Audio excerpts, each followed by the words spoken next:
Hey everybody, Aaron here. Welcome back to another First Impressions. Today we look at the series known as Knights and Magic, episodes 1 through 3, and this is the first impressions of the whole series.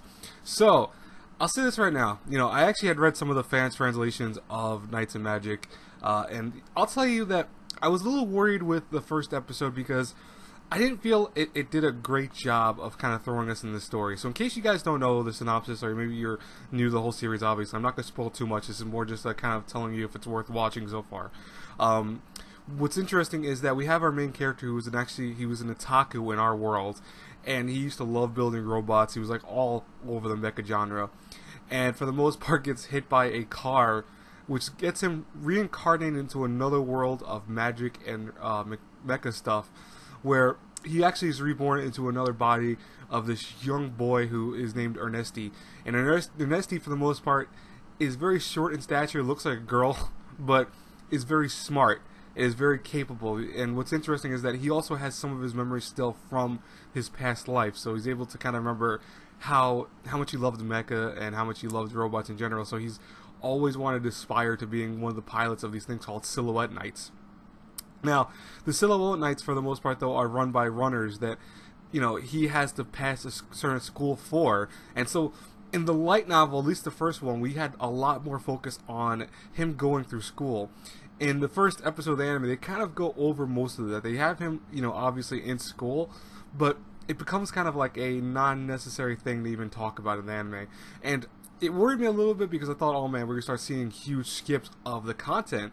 But it's not a big deal. It works out favorably because of the fact that you don't have to worry about all the little school context. And it just makes it where it was unnecessary if you think about it in the long run to have, a whole 2 episodes based off school and stuff like that.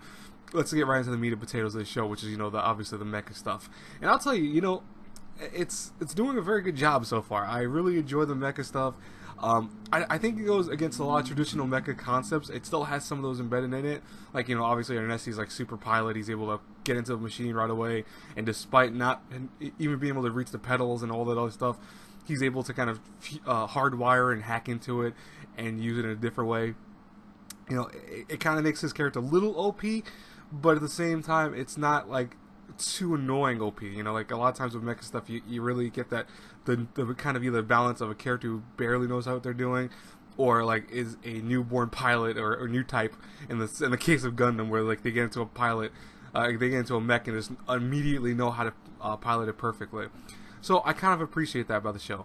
Animation wise, I love it. I think it does a nice blend of CG and 2D animation. The robots are obviously in 3D, but they look really good, and the CGI is very fine. I have no issue with it whatsoever. The opening and closing okay. I think they're kind of meh, to be honest with you, but they are okay. They do their purpose. Music in general, voice acting is all solid. I have no issue with that either. For the most part, I have no real big issues with the show. I highly recommend checking it out. I will say that your mileage with the show may vary depending on how much you like mecha. Obviously, if you are not a fan of the series or genre, you probably won't change that with Knights and Magic, unfortunately. But if you love mecha, you might really anticipate that this is going to be something that's going to be geared towards you. I really think, though, that so far it's worth watching. I really do like it.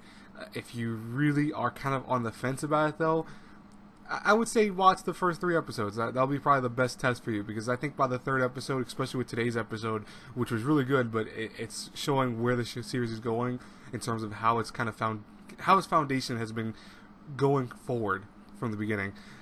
You'll get what essentially I say the whole thing of dropping the show or not after the 3rd episode. That's what you're gonna get from this. So I definitely recommend checking the first 3 episodes, and that'll be your kind of guiding path of should I watch it or not. Anyways, I will talk to you guys later. Have a great day. If you enjoyed this first impressions, please leave a comment below, share the video, like the video, etc. I'm sorry if I sound a little tired. I am exhausted. I've only got 2 hours of sleep the whole day. I'm freaking half sleep.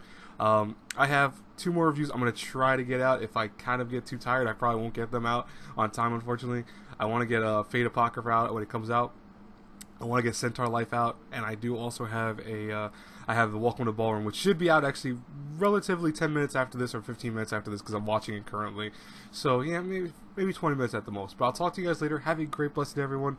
God bless you all. Bye bye.